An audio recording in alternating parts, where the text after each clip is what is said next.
Vanessa Marcotte. Vanessa Marcotte was a young female Google employee who was murdered during a routine run near her family home. On the 7th of August 2016, Vanessa Marcotte, 27 years old, was visiting her mother in Princeton, Massachusetts. That afternoon, she left the house to go for a short run along a familiar road that passed through a quiet residential area and into nearby woods. She did not carry her phone. There was nothing unusual about the decision. It was part of her normal routine. When Marcotte did not return, her family contacted police. A search began that evening. Her body was later found in a wooded area close to the road where she had been running. Investigators determined that she had been attacked and killed.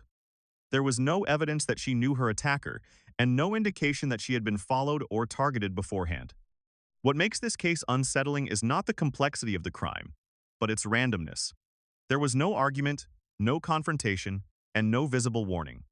A common everyday activity ended abruptly in violence, without escalation or clear cause. The investigation remained open for years.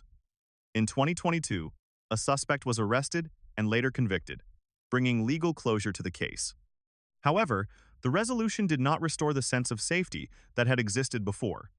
The case stands as a reminder that some tragedies offer no clear lesson, only the reality that ordinary routines can be disrupted without warning. Angela Lin. Angela Lin was a 29-year-old software engineer who died on the 15th of August 2015 in Yosemite National Park, California.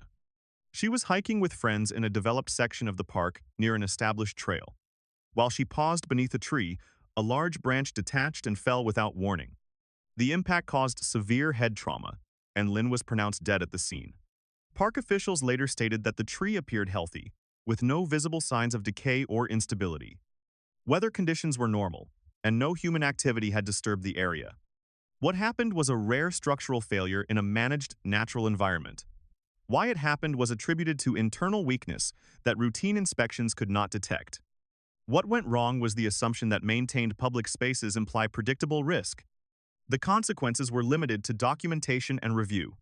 No policy changes followed, and no liability was assigned. Lin's death remains an example of how low-probability events can occur in regulated settings, leaving no corrective action capable of preventing repetition. Dan Fredinburg.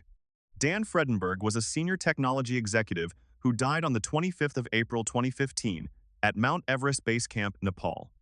He was present in the region during a recreational climbing expedition when a magnitude 7.8 earthquake struck Nepal. The seismic event triggered multiple avalanches across the Everest area, including at base camp. Fredinburg was struck by debris from the avalanche and sustained fatal head injuries. Several other climbers and support staff were also killed in the same event.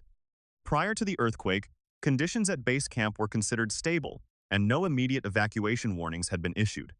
What happened was the sudden convergence of human activity and a geological event beyond predictive control.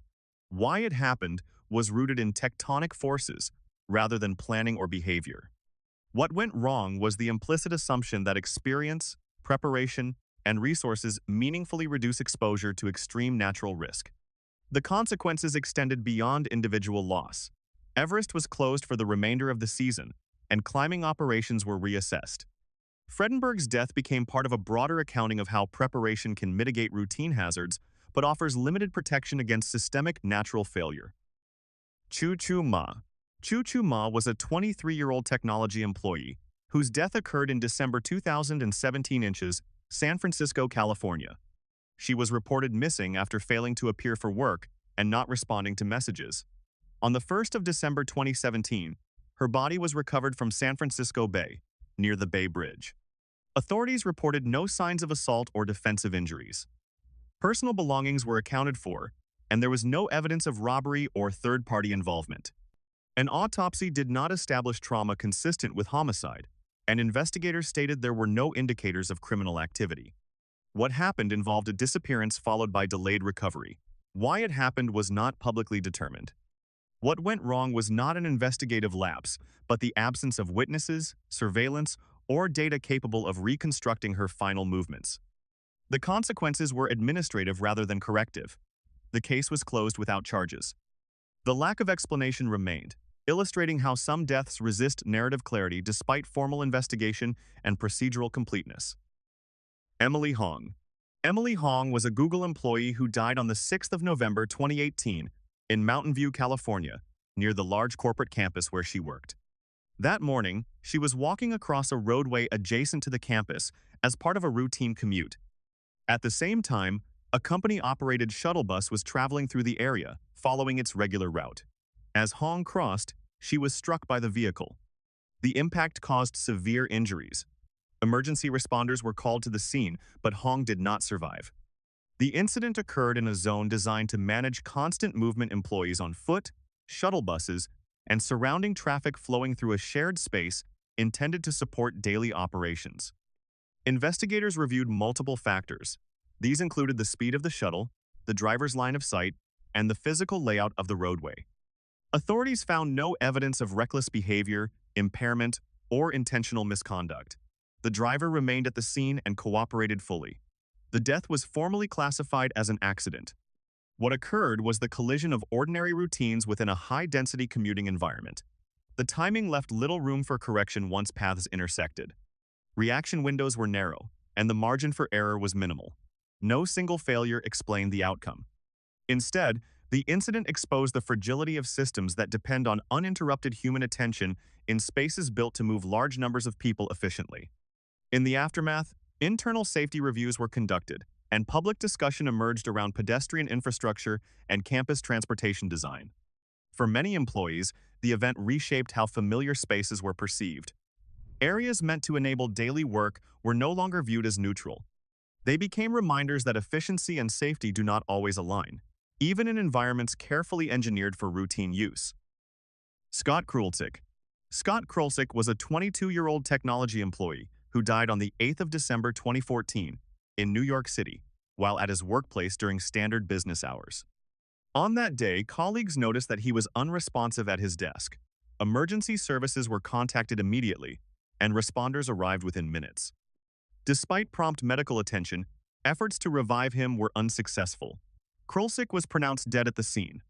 The suddenness of the incident prompted routine procedural review, but no immediate hazards or external factors were identified within the workspace. A subsequent autopsy determined that the cause of death was natural, attributed to an undiagnosed medical condition. Investigators reported no evidence of trauma, substance involvement, or interference by another party. There were no indications that environmental conditions, workload, or workplace activity contributed to the outcome. The event was treated as a medical emergency rather than an occupational incident. What occurred unfolded quietly inside a controlled and monitored professional setting. The environment functioned as designed, and response protocols were followed once the situation was recognized. The cause was biological, not procedural, and there were no warning signs that could have reasonably prompted intervention beforehand. In the days that followed, administrative steps were completed, and normal operations resumed. The office reopened, and employees returned to their routines. Krulcik's death did not result in policy changes or extended investigation. Instead, it underscored a more limited reality. Even structured environments built around predictability and oversight cannot fully prevent sudden medical failure. Some events occur without escalation, error, or forewarning, leaving behind documentation rather than explanation.